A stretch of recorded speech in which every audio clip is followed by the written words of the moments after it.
Salve, gente! Estamos hoje dando início à nossa programação de História Geral. E quando a gente começa a falar de História Geral, nós temos diante de nós um panorama de cerca de 6.000 anos de história. Obviamente, se nós temos que analisar esses 6.000 anos, nós vamos ter que, em virtude do nosso tempo e do nosso espaço, selecionar muito bem as informações dentro daquilo que é mais exigido nos vestibulares. Assim, você vai, de cara, começar a perceber a nossa seleção dentro da nossa primeira aula, na qual nós estamos saltando a parte de Antiguidade Oriental, pouco requisitada no vestibular, e já iniciando com a Antiguidade Clássica, ou seja, Grécia e Roma. Todavia, se o nosso problema é tempo, então vamos deixar os entretantos e vamos começar já pelos finalmente. Em primeiro lugar, aonde nós estamos situados durante todo este momento da história antiga e da história medieval, por assim dizer. Durante todo este momento, durante todo esse pedaço da história, ou seja, 5.500 anos dos 6.000 da história geral, nós estaremos limitados, aqui dentro da história ocidental, claro, dentro de um pedaço do mundo. Aquele que nós vamos poder observar aqui com vocês na nossa primeira tela, que é o chamado mundo mediterrâneo. Dê uma olhadinha aqui. É justamente este pedaço de mundo, o chamado mundo mediterrâneo, onde se localizam as civilizações grega e a civilização romana também. É justamente nesta área aqui que nós vamos ter o desenvolvimento da chamada Antiguidade Clássica da qual todos nós somos herdeiros. O controle, ou a perda de controle deste mar aqui é decisivo para os povos da Antiguidade, para os povos da Idade Média. Só para você ter uma ideia, foi exatamente pelo fato de que Roma controlou este mar aqui, mar que os romanos inclusive davam o nomezinho de seu laguinho particular, ou seja, Mare Nostrum, nosso mar. Foi porque eles controlaram o mar Mediterrâneo que eles conseguiram ter este vasto império que nós todos ouvimos falar tanto na Antiguidade e que abrangia todo o mundo mediterrâneo. Também foi porque os muçulmanos controlaram esta parte aqui, ó, esta parte do Mediterrâneo, o Mediterrâneo ocidental, durante o começo da Idade Média, que uma boa parcela da população da Europa centro-ocidental teve que fugir para o interior, fugir aqui mais para o norte, agravando a ruralização europeia e favorecendo o desenvolvimento daquilo que nós conhecemos pelo nome de sociedade feudal. Portanto, o controle ou a perda de controle do Mediterrâneo pelos povos da Antiguidade, pelos povos da Idade Média, é vital para o desenvolvimento dessas civilizações. Portanto, nada mais óbvio que nós comecemos a falar da Grécia, localizando a Grécia dentro do Mediterrâneo. Olha só, no meio do Mediterrâneo, você possui essa península aqui com o formato de uma bota, conhecida de todos nós. É a famigerada, a conhecidíssima Península Itálica. Ela funciona mais ou menos como uma divisora de águas entre o Mediterrâneo Ocidental e o Mediterrâneo Oriental. Um pouquinho mais para a direita da Península Itálica, você vê uma outra península, essa aqui, ó, é a chamada Península Balcânica. No sul da Península Balcânica é que nós vamos encontrar a região onde se desenvolve a civilização grega. Então, onde está a Grécia? A Grécia se localiza no Mediterrâneo Oriental, no sul dessa que é a chamada Península Balcânica. Tá? Então, este é o primeiro dado importante que nós devemos guardar. Grécia é localizada no Mediterrâneo Oriental, sul da Península Balcânica. Agora, se nós formos nos aproximar um pouquinho mais da casa do grego, nós vamos reparar que esta casa é cheia de problemas. Problemas de que tipo? Se você der uma olhadinha agora para a nossa segunda tela, você vai reparar do que nós estamos falando.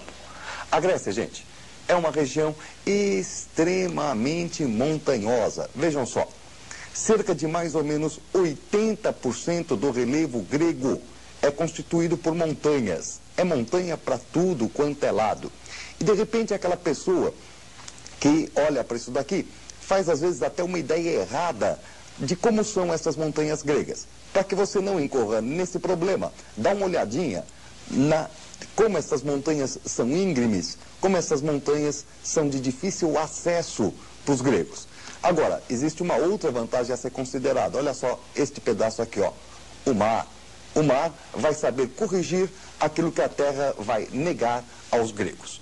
Portanto, Se você é daqueles indivíduos que está acostumado a achar que história é apenas aquele amontoado de nome, data e fato, começa a perceber o seguinte: não vai adiantar nada você ficar gravando em casa que a Grécia tem um relevo de 80% de montanhas.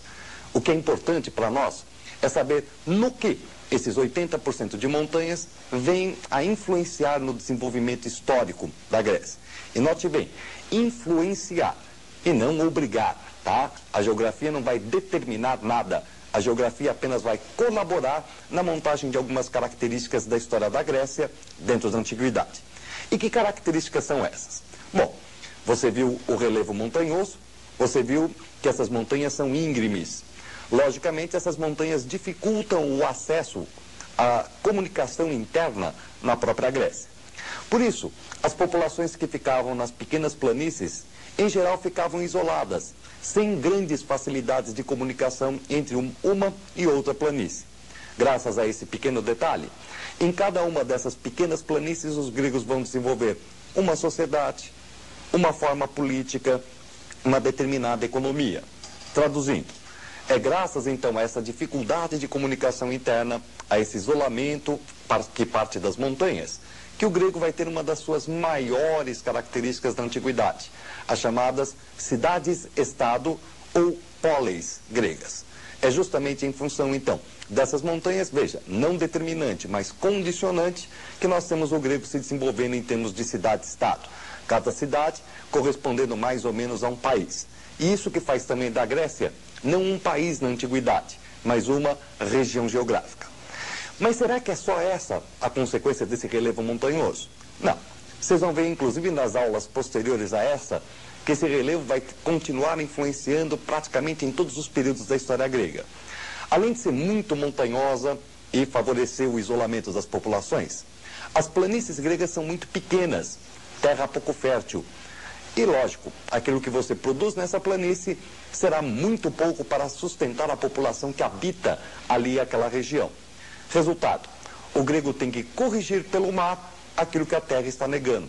Quer dizer, para o grego, a atividade comercial marítima será fundamental para o seu desenvolvimento na antiguidade.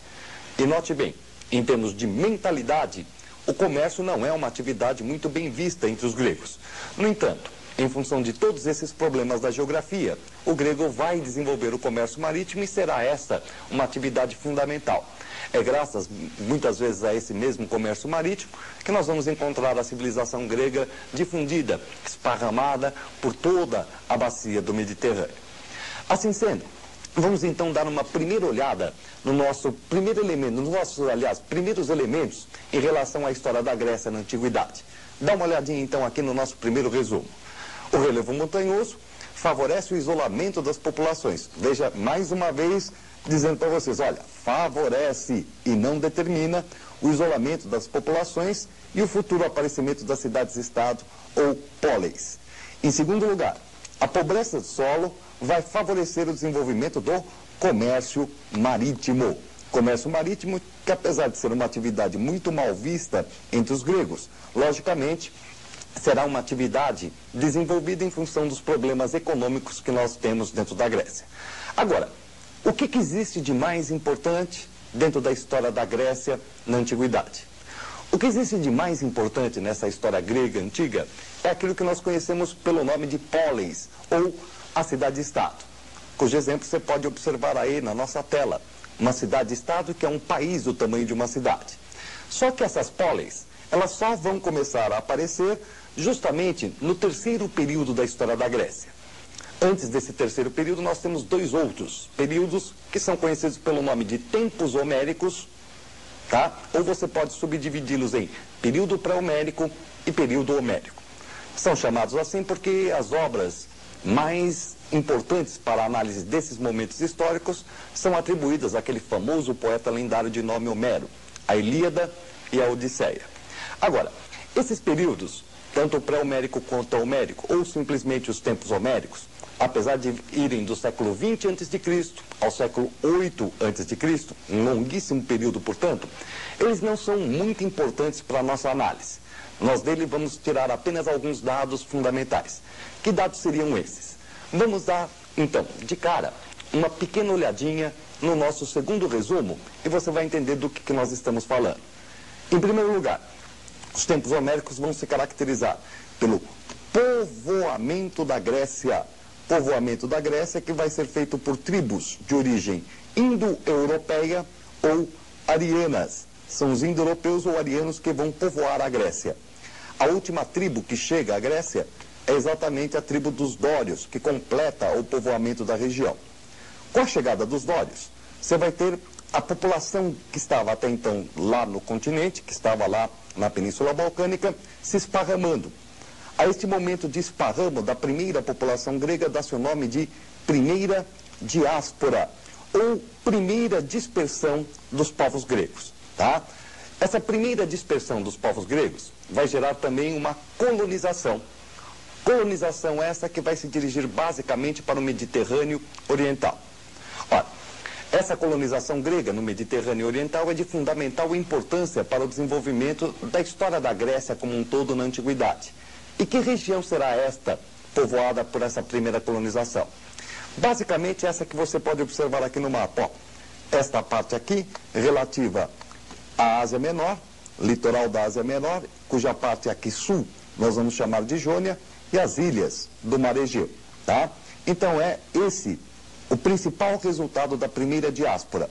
Uma colonização grega aqui no Mediterrâneo Oriental, com destaque para o sul da Ásia Menor, cujo nome será Jônia.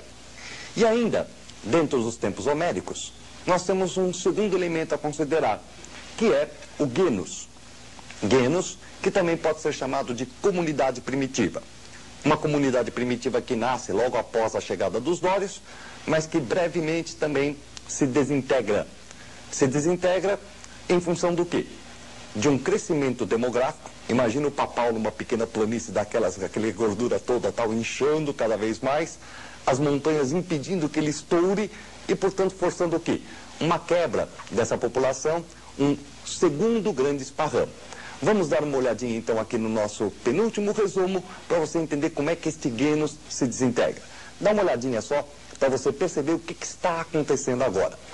A desintegração do genus se dá por uma inadequação da produção ao crescimento demográfico. Significa, a planície é pequena, não consegue aumentar a produção no mesmo tamanho em que aumenta a população. E isso tudo graças ao quê? Graças ao problema das montanhas, portanto é aliada aos limites naturais. Sendo assim, nós vamos então observar que graças à desintegração do sistema gentílico, nós teremos uma segunda grande colonização grega, dessa vez no Mediterrâneo Ocidental. Essa segunda grande colonização grega será dirigida mais para a região do sul da Itália, tá? Sul da Itália, que vai então receber aí um conjunto de cidades cujo nome será Magna Grécia. Como vocês notaram, é um período pouco importante, porém com muitos dados. Próxima aula, então, nós já entraremos com as polis ou cidades-estados.